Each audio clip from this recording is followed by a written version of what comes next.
जिनके हृदय से प्रवाहित होने वाली तारतम वाणी की अमृत धारा समस्त विश्व को अपने आंचल में समेट लेने वाली है, जिनको अपने हृदय मंदिर में बसा लेने पर एकरूपता का मधुर एहसास होता है। उस प्राणेश्वर, प्राण प्रियतम, प्राण वल्लभ, प्राण जीवन, प्राणनाथ के चरणों में हमारा सर्वस्व समर्पण है।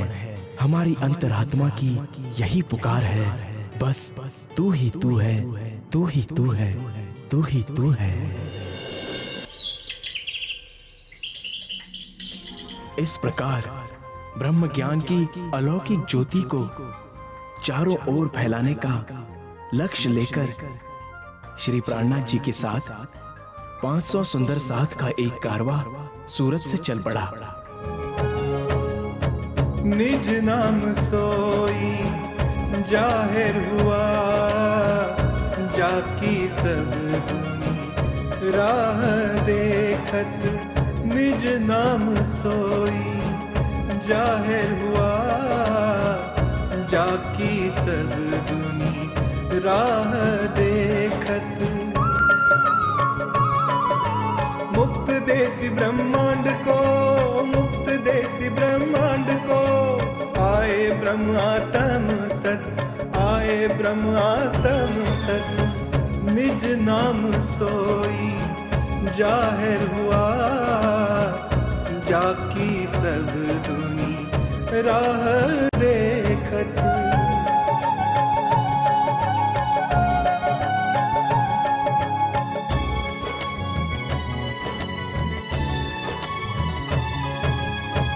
तुम निरखो सत स्वरूप, सत श्यामा जी रूप अनूप।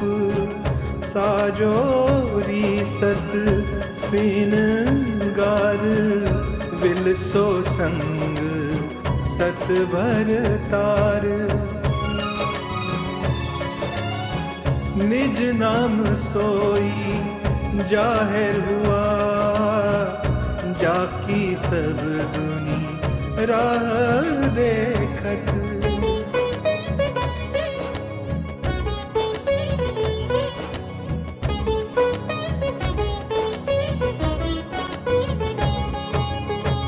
एक खेल झूठा तो छोड़ा जाए, जो सत सुख अंग में भराए। जब सत सुख देखा केली, तब झूठा दुख देओगे ठेली। निज नाम सोई जाहिर हुआ, जाकी सब दुनी राह देखत।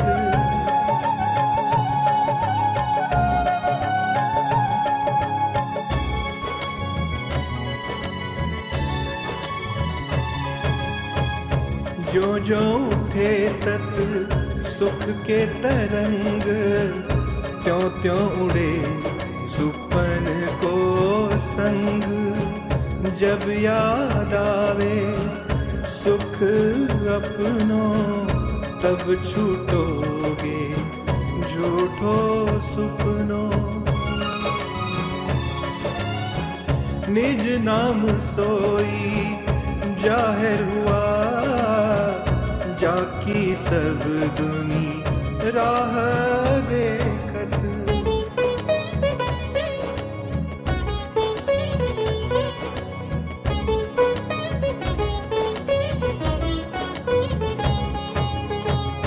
आत्म में सत परिचय पाए, तो भी झूठा दुख छोड़ा ना जाए।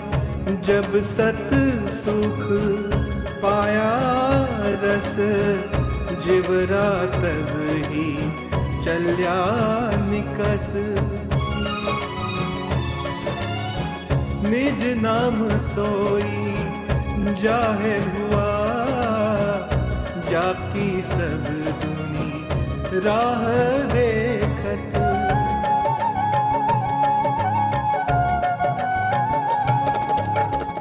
महामत कहे सुनो साथ, देखो खोल वाणी प्राणनाथ। धनी ल्याए धाम से वचन, जिनसे न्यारे न होए चरण। महामत कहे सुनो साथ, देखो खोल वाणी प्राणनाथ। धनी लाए धाम से वचन, देखो खोल वाणी प्राणनाथ। अहमदाबाद से होते हुए वे सिद्धपुर पहुंचे, जो एक प्रसिद्ध तीर्थ स्थल भी है। वहां 22 दिनों तक निवास किया। वहां भगवान दास उपाध्याय नाम का पांडे तीर्थ गुरु के रूप में मिले। इन्होंने श्री जी और सुंदर साथ के ठहरने और खाने की व्यवस्था में बहुत सहयोग किया। और जब वहां से जाने लगे,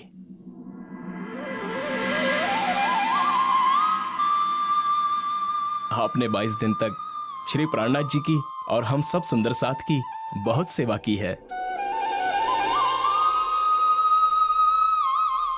कृपया ये सिक्का भेंट में स्वीकार करें। आपका कल्याण हो, किंतु एक और मोहर दे देते तो बड़ा पुण्य होता। भगवान दास जी, यदि 10 मोहरे भी आपको मिल जाए तो भी ये नश्वर जगत का ही धन है। कहां आप इस लालच में पड़े हैं? आपने जिन श्री जी की 22 दिनों तक सेवा की है, उनके स्वरूप की पहचान करो और उनसे आत्मज्ञान रूपी अलौकिक धन मांगो, जिससे तुम भव से पार हो सको।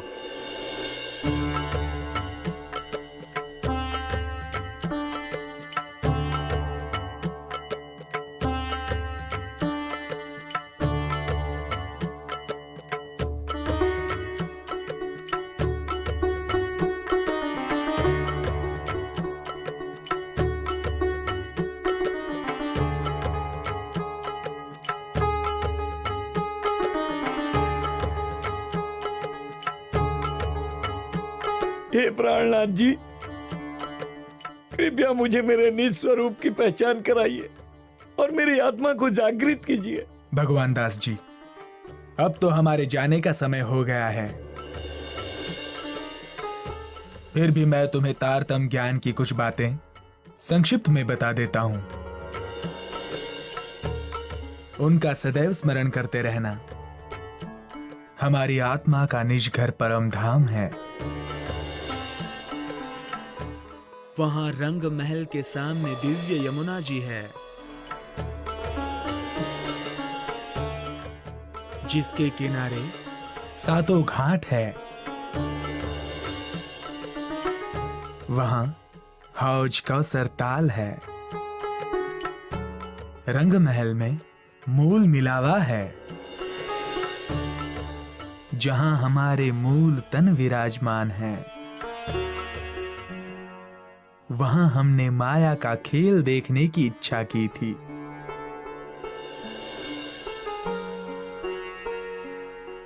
ब्रजरास में गोपियों के रूप में हम ही आए थे।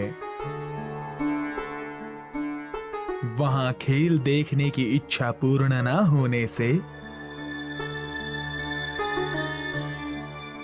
तीसरे जागनी के ब्रह्मांड में पुनः आए हैं। अब जागृत होकर अपने निज घर परम धाम जाना है। मैं आपके अनमोल वचनों को हमेशा याद रखूंगा।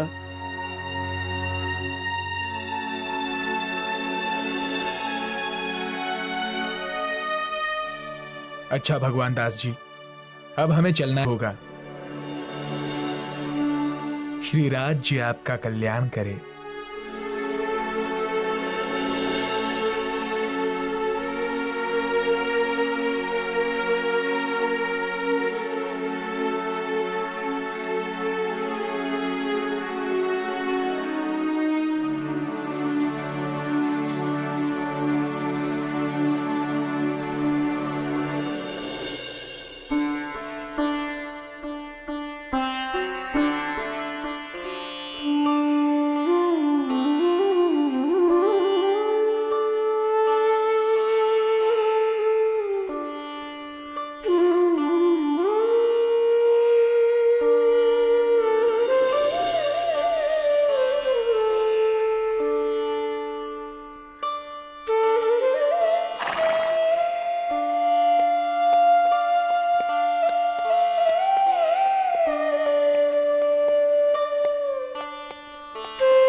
इस प्रकार 6 महीने तक भगवान दास जी श्री जी के द्वारा कही हुई बातों का मौन पाठ करते रहे। ये बातें ना उन्हें समझ में आई, ना उन्होंने किसी को बताया।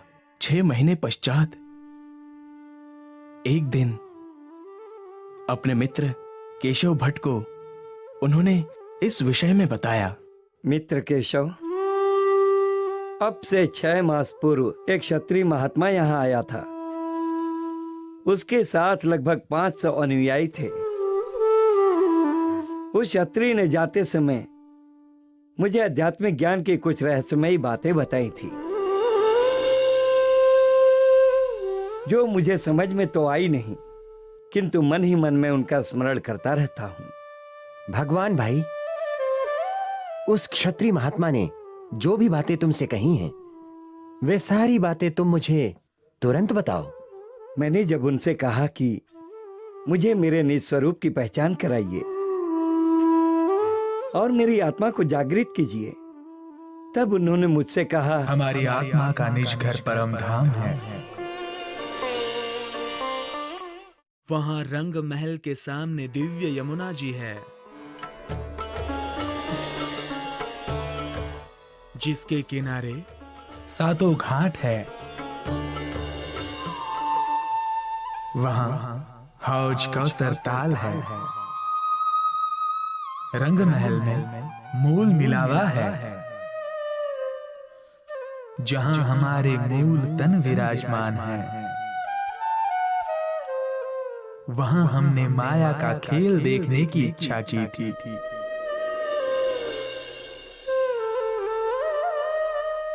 ब्रजरास में गोपियों के रूप में हम ही आए थे। वहां खेल देखने की इच्छा पूर्ण न होने से तीसरी जागनी के ब्रह्मांड में पुनः आए हैं।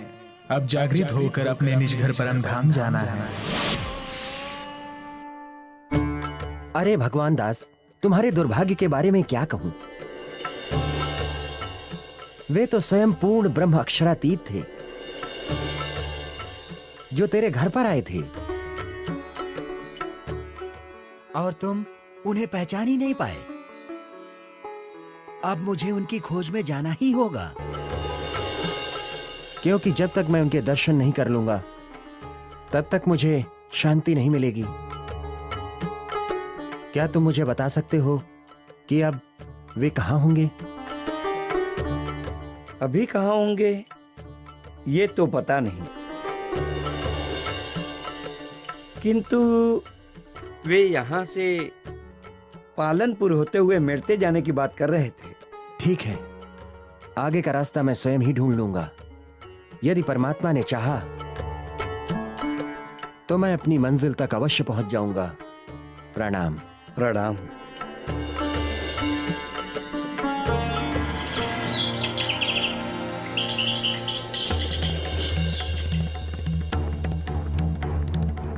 इस प्रकार केशव भट्ट जी श्री प्राणनाथ जी को ढूंढने निकल पड़े।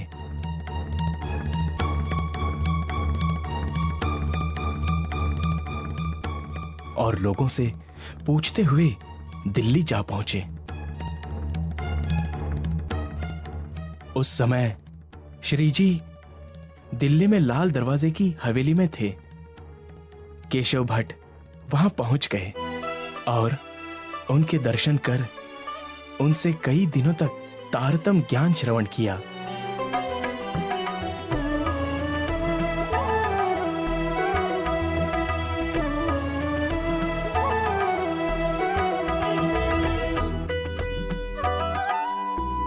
फिर ब्रह्मज्ञान के प्रचार का दिल में संकल्प लेकर वापस सिद्धपुर आ गए।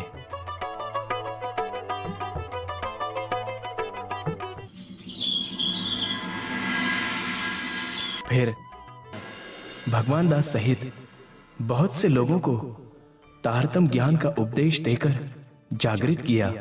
इस प्रकार सिद्धपुर में केशव भट्ट का घर ब्रह्मज्ञान का केंद्र बन गया।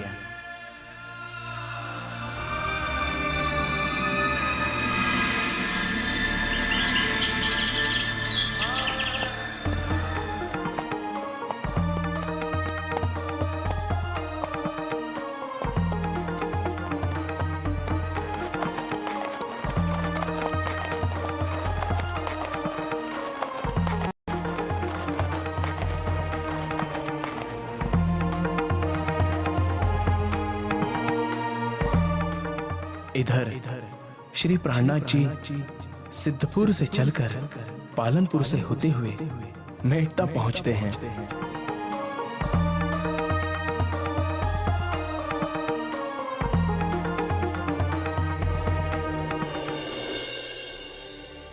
लालदास जी, हमें मेड़ता आए हुए कितने दिन हो गए, किंतु अभी तक यहाँ का कोई भी व्यक्ति हमारी ज्ञान चर्चा का श्रवण करने नहीं आया। क्या यहाँ के लोग नास्तिक हैं? नहीं प्राणनाथ जी, यहाँ के लोग नास्तिक नहीं हैं, किंतु ऐसा पता चला है कि यहाँ लाभानंद नाम का एक यति सन्यासी रहता है जो योग विद्या और तांत्रिक क्रियाओं में बहुत ही निपुण है। उसने यहाँ की जनता को अपनी तांत्रिक शक्तियों से ऐसा भयभीत कर रखा है कि वे डर के कारण किसी अन्य महात्मा के पास जाते ही नहीं और भूले से कोई अगर कहीं चला गया तो वो उसे ऐसा दंड देता है कि किसी और की ऐसी हिम्मत ही नहीं होती। यदि ऐसा है तो हम उस लाभानंद से अवश्य मिलना चाहेंगे। कहाँ मिलेगा वो?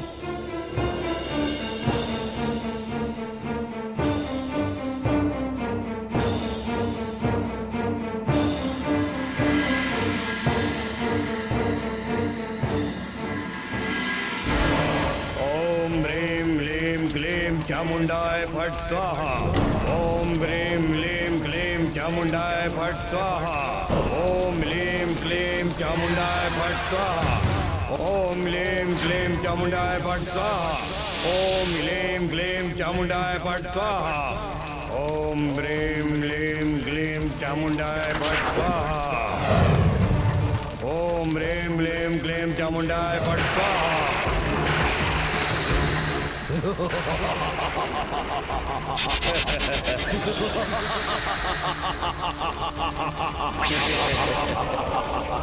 आज्ञा दीजिए मालिक, आप किसका घर जलाना है? जाओ भक्त राम का घर अभी जला दो।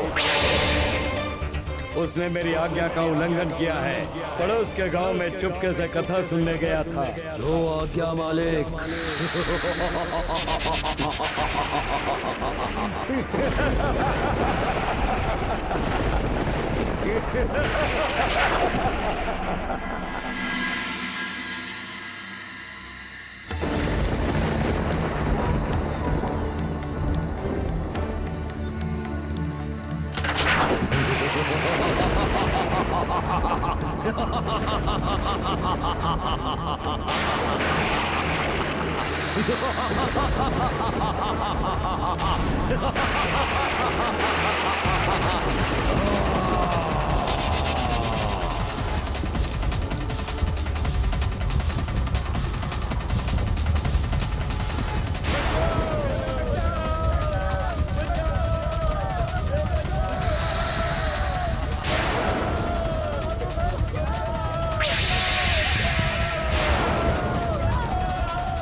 आपका काम हो गया मालिक।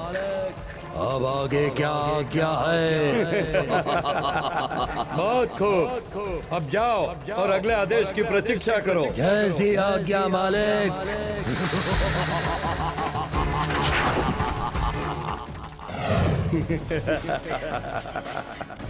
गुरुदेव, कोई महात्मा आपसे मिलने आए हैं। उन्हें बैठक में बिठाओ, हम अभी आते हैं। जो आज्ञा गुरुदेव। मैं इतना शक्तिशाली और महान हो गया हूँ कि अब महात्मा भी मेरी शरण में आना चाहते हैं।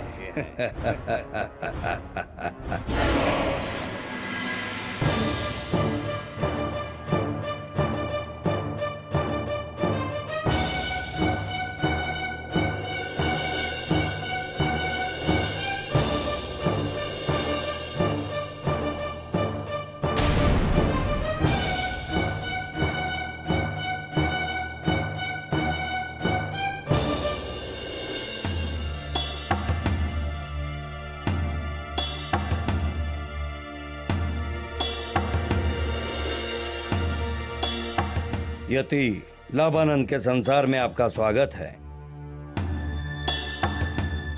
महात्मा जी, कहिए कैसे आना हुआ? आपके तंत्र मंत्र योग साधना की काफी महिमा सुनी है, इसलिए हम आपसे सत्संग करने चले आए। बहुत अच्छा, तो कहिए कौन से विषय में सत्संग करना चाहेंगे? तंत्र मंत्र, हठ योग की सिद्धियां, वशीकरण, भूत प्रेत को वश में करना आदि जो चाहो मैं करके बता सकता हूं,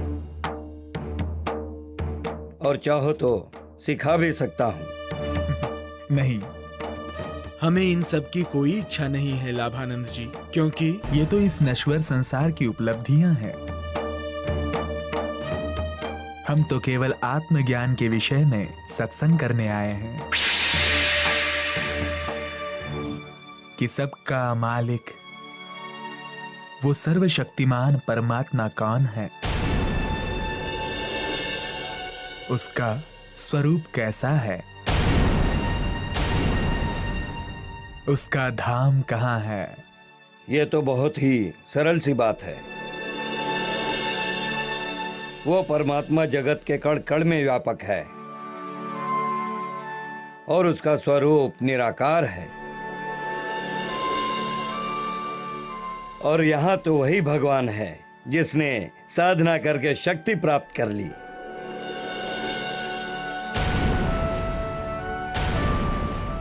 नहीं, जीव तो अल्प सामर्थ्यवान है, वो कितनी भी शक्ति हासिल कर ले, किंतु परमात्मा से ज्यादा शक्तिशाली नहीं हो सकता। और इस संसार के कण कण में परमात्मा की सत्ता मात्र व्यापक है,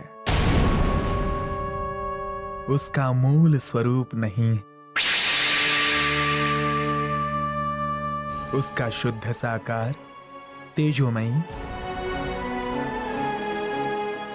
दिव्य स्वरूप तो प्रकृति से परे दिव्य ब्रह्मपुर धाम में है। अथर्ववेद में कहा गया है, तमेव विद्वान न विभाय, मृत्योरात्मानं धीरम अजरम युवानम। अर्थात उस धीर, अजर, अमर, नित्य तरुण पर ब्रह्म को जानकर विद्वान पुरुष मृत्यु से नहीं डरता है। ये महात्मा तो बहुत पहुंचा हुआ ब्रह्मज्ञानी लगता है। इसके ज्ञान के आगे मैं नहीं टिक सकता। अब क्या करूं?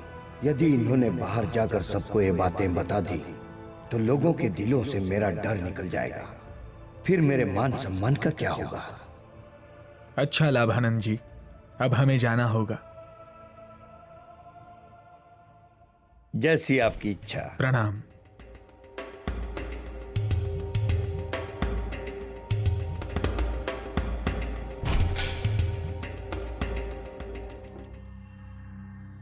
अब एक ही रास्ता है, भूत प्रेतों के द्वारा इनकी जीवन लीला समाप्त करनी होगी।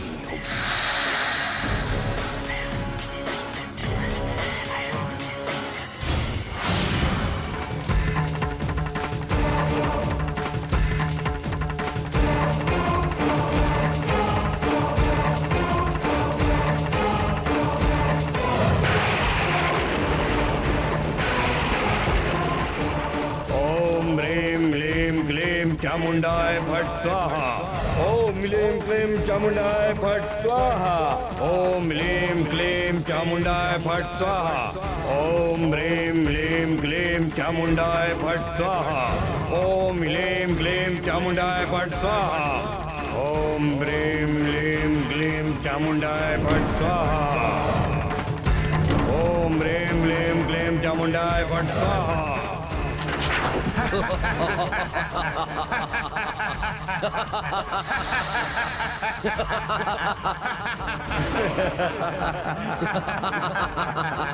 आज्ञा दे मालिक, हम सबको कैसे याद किया? अभी जो महात्मा और उसके साथी बाहर निकले हैं, उन सबको तुरंत बड़े बड़े चट्टानों से दबाकर मार डालो।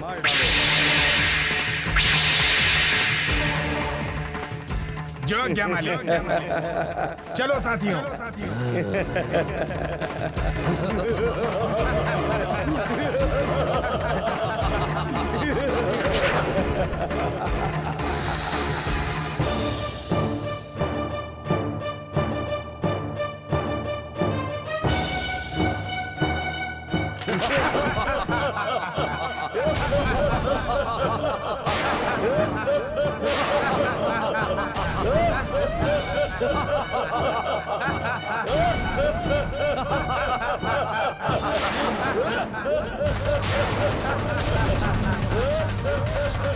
साथियों, इन्हें चट्टानों से दबाकर मार देते हैं।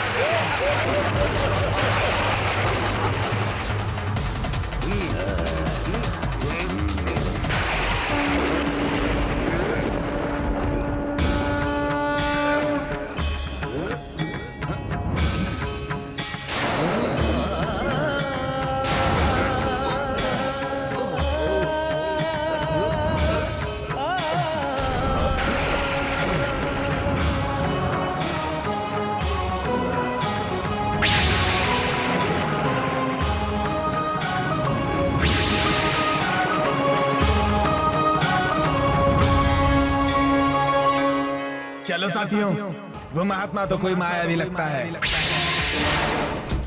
चलो।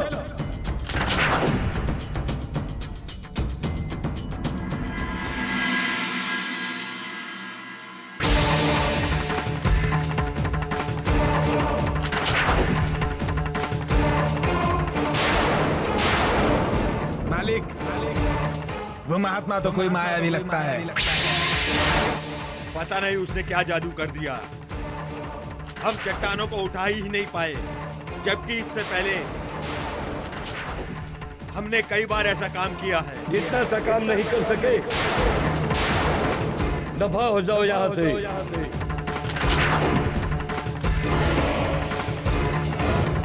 ओम ह्रीम लीम क्लीम चामुंडाय फट स्वाहा। ओम ह्रीम लीम क्लीम चामुंडाय फट स्वाहा।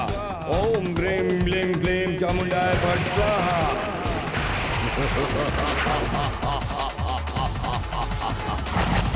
मेरे लिए क्या आदेश है मालिक?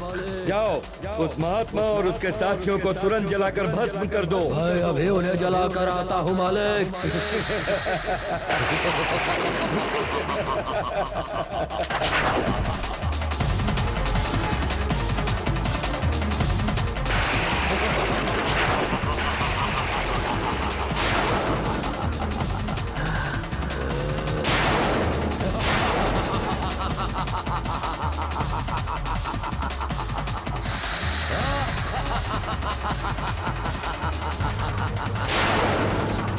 अब तुम सबका खेल खत्म हुआ।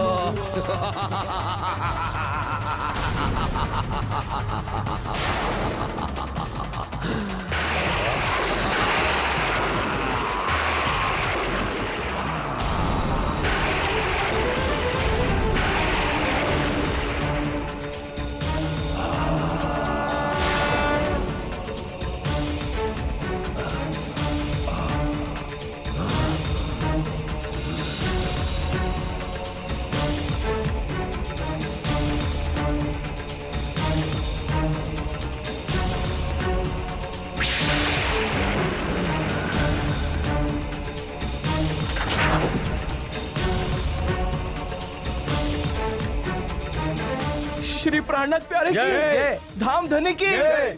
श्री प्राणनाथ प्यारे जय। की।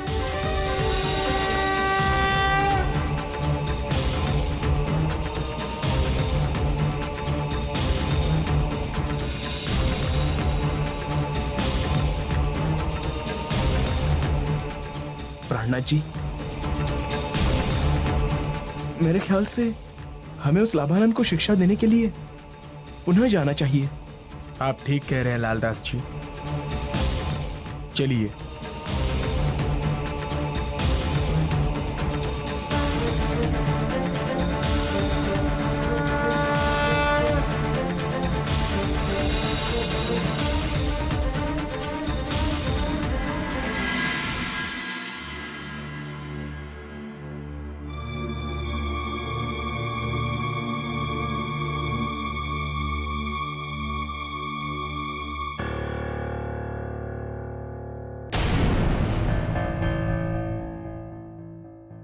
चौंकिए नहीं लाभानंद जी, हम तो आपको ये समझाने आए हैं कि तंत्र मंत्र द्वारा लोगों को डराना व दुख पहुंचाना बहुत बड़ा पाप है। इसका परिणाम आपके लिए भी अच्छा नहीं होने वाला है। जिस दिन आपकी साधना शक्ति कम हो जाएगी, ये भूत प्रेत आपको ही खा जाएंगे। दुनिया डर के कारण आपका सम्मान करती है, किंतु जब तंत्र की शक्ति नहीं रहेगी तो दुनिया भी तुम्हें धुतकार देगी। इसलिए मैं आपके भले के लिए कह रहा हूं कि लोगों के आत्म कल्याण में बाधा मत डालो और स्वयं भी आत्म कल्याण के पथ पर आगे बढ़ो।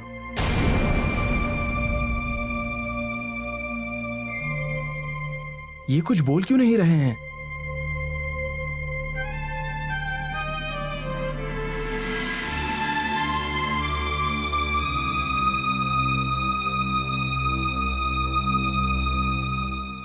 जी, गुरुजी ने मौन व्रत ले लिया है।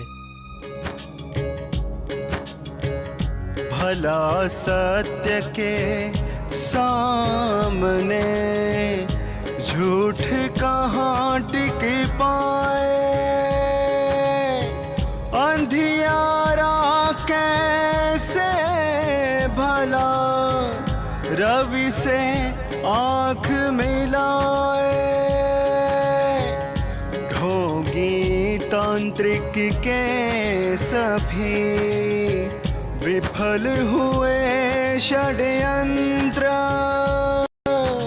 श्री प्राणनाथ के सामने मौन हो गया तंत्र, मौन हो गया तंत्र।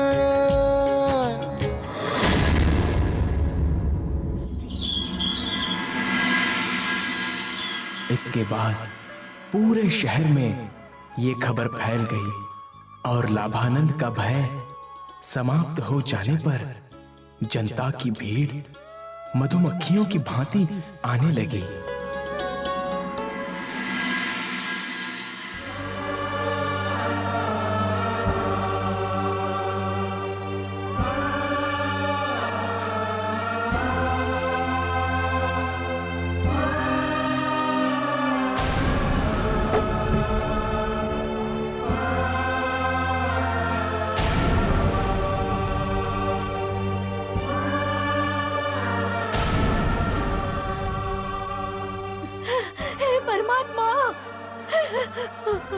मुझे ऐसा कुरूप क्यों बनाया?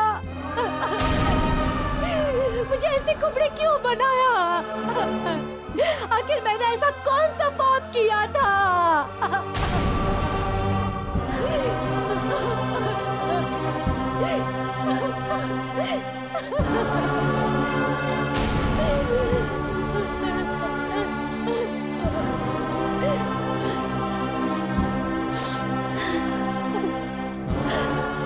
बेटी,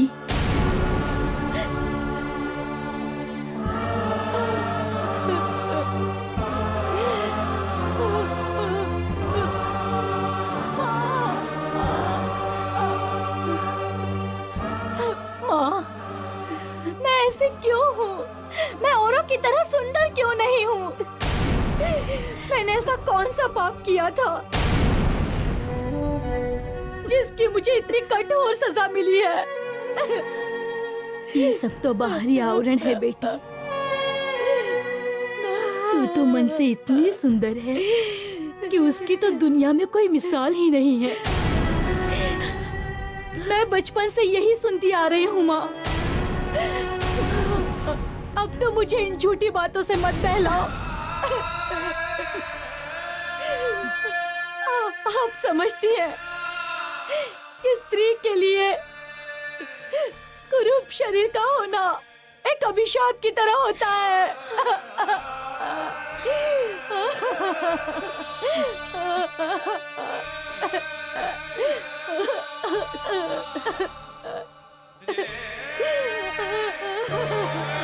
नहीं बेटे, ऐसा नहीं कहते। मनुष्य जीवन परमात्मा की सबसे बड़ी देन है जो बड़े भाग्य से प्राप्त होता है, और इस मनुष्य जीवन का एक विशेष उद्देश्य होता है जो हमें सत्संग से ज्ञात होता है। इसलिए मैंने और तेरी माँ ने ये सोचा है बेटा कि हम सब मिलकर सत्संग में जाएंगे। नगर में एक बहुत ही पहुंचे हुए संत महात्मा का आगमन हुआ है।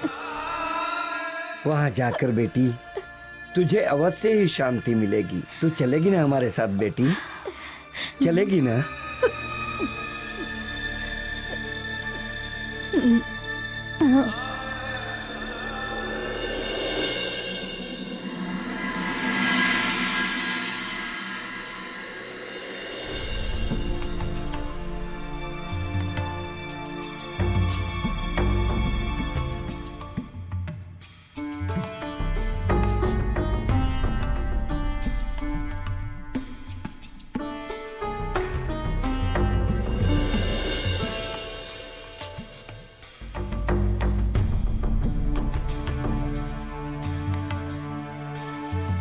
प्रिय साथियों,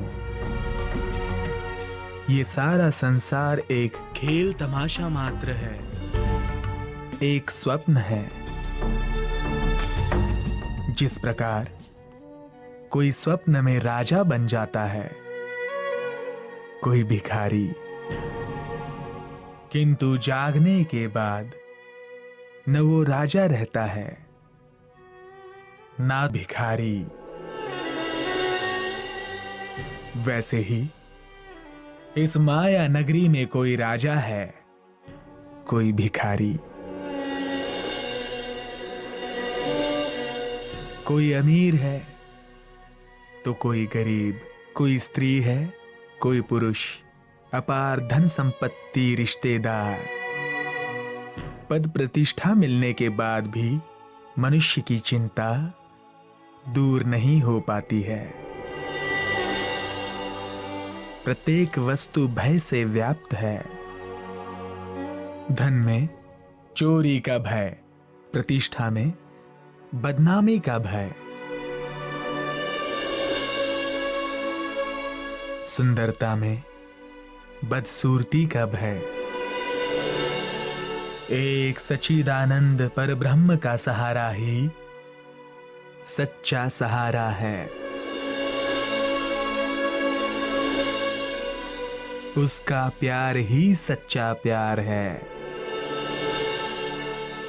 क्योंकि उसका प्यार हमारे शरीर के गुणों पर आधारित नहीं होता, बल्कि वो हमारे आत्मा के मूल संबंध के कारण होता है। वे हमारी आत्मा के प्रियतम हैं, प्राणों के नाथ है। सूर्य और उसकी किरणों, सागर और उसकी लहरों, चंद्रमा और उसकी चांदनी की भांति आत्मा और परमात्मा का एक ही स्वरूप है।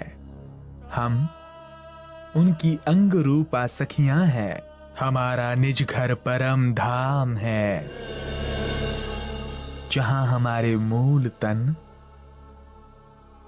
उस अक्षरातीत प्राण प्रियतम के चरणों में विराजमान हैं। वहीं पर बैठे बैठे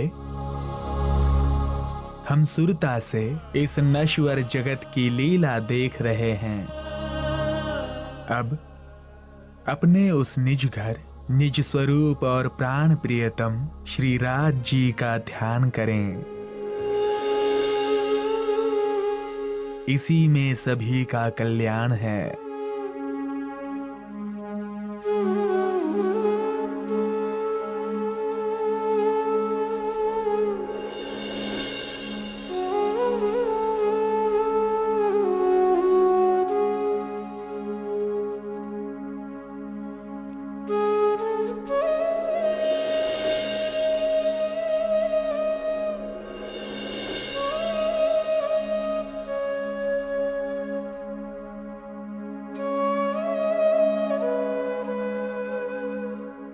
मेरी आत्मा के निज स्वरूप की पहचान कराने वाले ये निश्चित रूप से मेरी आत्मा के प्रियतम प्राणनाथ ही हैं।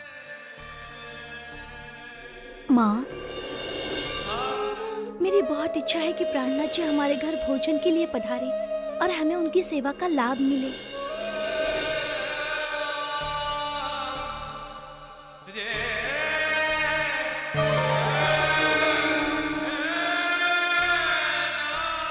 ऐसी अद्भुत ज्ञान चर्चा आज तक हमने नहीं सुनी। निश्चित रूप से इनके अंदर परमात्मा की शक्ति विराजमान है।